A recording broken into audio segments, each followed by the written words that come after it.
महाराष्ट्राच्या राजकारणातील एक अभ्यासू, आक्रमक आणि कुशल रणनीतिकार म्हणून देवेंद्र फडणवीस यांची ओळख आहे.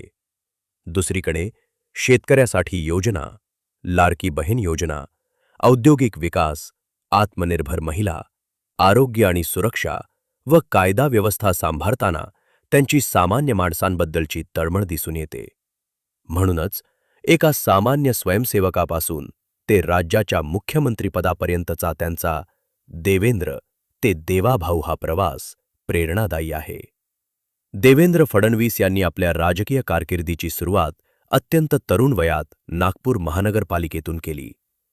1992 मध्ये वयाच्या अवघ्या 22व्या वर्षी ते नागपूर महानगरपालिकेवर नगरसेवक म्हणून निवडून आले. 1997 मध्ये वयाच्या 27व्या वर्षी ते नागपूरचे महापौर बनले. नागपूर महानगरपालिकेचे ते सर्वात तरुण महापौर, तर देशातील दुसरे सर्वात तरुण महापौर ठरले. त्यांनी महापौर म्हणून शहराच्या विकासात महत्त्वपूर्ण भूमिका बजावली. स्थानिक स्वराज्य संस्थेत आपली चमक दाखवल्यानंतर त्यांनी राज्याच्या मुख्य राजकारणात प्रवेश केला. 1999 मध्ये त्यांनी पहिल्यांदा नागपूर पश्चिम मतदारसंघातून विधानसभा निवडणूक लढवली आणि जिंकली. 2004 मध्ये ते पुन्हा याच मतदारसंघातून निवडून आले.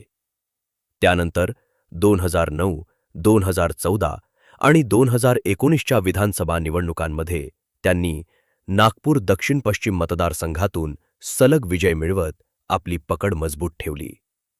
विधानसभेत विविध कायदेशीर मुद्दे, बजेट आणि विदर्भाच्या प्रश्नांवर त्यांनी अभ्यासपूर्ण भाषणे करून एक उत्कृष्ट संसदपटू म्हणून नाव कमावले. 2013 मध्ये त्यांची भारतीय जनता पक्षाच्या महाराष्ट्र प्रदेशाध्यक्षपदी निवड झाली. 2014च्या विधानसभा निवडणुकीत फडणवीस यांच्या नेतृत्वाखाली भाजपने महाराष्ट्रात अभूतपूर्व यश मिळवले आणि 122 जागा जिंकून सर्वात मोठा पक्ष बनला. 31 ऑक्टोबर 2014 रोजी देवेंद्र फडणवीस यांनी महाराष्ट्राचे मुख्यमंत्री म्हणून शपथ घेतली. त्यांच्या कार्यकाळात जलयुक्त शिवार योजना, नागपूर मुंबई समृद्धी महामार्ग, मुंबई पुणे नागपूरमध्ये मेट्रोचे जाळे आणि प्रशासकीय पारदर्शकता यावर विशेष भर देण्यात आला. देवेंद्र फडणवीस यांनी मुख्यमंत्री आणि उपमुख्यमंत्री म्हणून काम करताना सर्वसामान्यांचा विकास केंद्रस्थानी ठेवून अनेक महत्त्वपूर्ण योजना आखल्या आणि राबवल्या. शेतकरी, गरीब, रुग्ण आणि बेघर अशा समाजातील तळागाळातील घटकांना थेट फायदा पोहोचवणे हा या योजनांचा मुख्य उद्देश होता.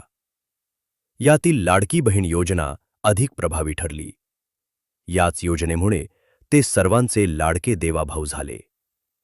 केवळ शासकीय योजना जाहीर करून न थांबता महाराष्ट्रातील कोट्यावधी महिलांच्या आर्थिक स्वातंत्र्यासाठी आणि स्वावलंबनासाठी त्यांनी अविरत प्रयत्न केले. जेव्हा जेव्हा ते जनतेमध्ये जातात तेव्हा महिलांकडून मिळणारे प्रेम आणि ओवाळणी ही ते केवळ नेते म्हणून नसून तर राज्यातील प्रत्येक भगिनीचा हक्काचा भाऊ आहे याची साक्ष देते. संकटकाळात धावून जाणारा कार्यकर्ता, बहिणीच्या पाठीशी उभा राहणारा भाऊ आणि वंचितांचा कैवारी म्हणून त्यांनी जनतेच्या मनात हक्काचे स्थान केले आहे. महाराष्ट्रात असो की देश-विदेशात कुठलाही दौरा असला आणि आपली माणसं दिसली की त्यांच्यात मिसळण्याचा हा त्यांचा स्वभाव आहे. म्हणूनच परदेशातही कोणी आवाज दिला तरी ते सेल्फी द्यायला मागे पुढे बघत नाही.